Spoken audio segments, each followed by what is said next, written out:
just didn't really know how they got infected. They knew that sometimes if you clean wounds and kept them a little cleaner, that kept it from getting infected. But these items over here, she's cleaning up. This wooden case is what has been called the surgery kit, surgery and amputation kit. This would be carried in a wagon in the hospital, surgery hospital. It has everything in here to do everything from extracting bullets to, of course, amputate. And this is a medium-sized saw. And the procedures, depending on what the wound was, they could sew. They had sewing. They had needles and thread. Probably seen a lot of these. They had various instruments, cutting off arms and legs, even though it was grievous. That was the best way to save someone. These bullets, what they call Miniballs, were devastating because they didn't pierce you like today. Bullets, you know, they pierce right through like a hole punch. You know, just go right through. These were like getting hit with a hammer. They would smash into you. Think of this smashing into your stomach or into your sternum like somebody hitting you with a sledgehammer. It just shattered the bone. Even today, bones, a lot of our amputees, they're suffering from explosions because it shatters the bone. You can't put together a shattered bone, so you have to amputate. Too much chance of those bone fragments getting in there and getting infected. So they would cut your arms, legs, whatever off. They could cut all the way up to the hip, take the entire leg off in pieces, and the guy survived.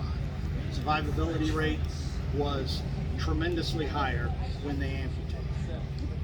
The amputations were very painful because they didn't have really true anesthesia. There was chloroform available, there was opium. Usually the best was good old whiskey if you could get them drunk. Of course, by the time they got down to where they could start sawing on the bone, the patient was usually out because of the pain. They would, like on an arm, what you do is you cut vertical lines in the skin right above where you're going to cut, and then they would take various items.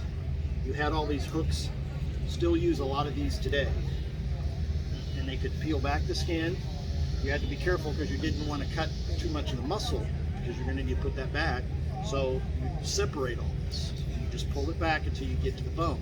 Once you got to the bone, you use this. Once the bone was cut, they would then, of course, have to polish and smooth the bone. And, you know, just like a file, just like anything in a wood shop or whatever, they'd have to make it so there wouldn't be jagged edges. Then they would take all those strips of flesh, and that's what they would tie it off with. Eventually those strips of flesh would grow back. And that's what saved them. That's what it is. That's where, you know, you have that problem where you get the infection, because anything in there that they had open could get something inside it. Of course, later on, many things during the Civil War was created.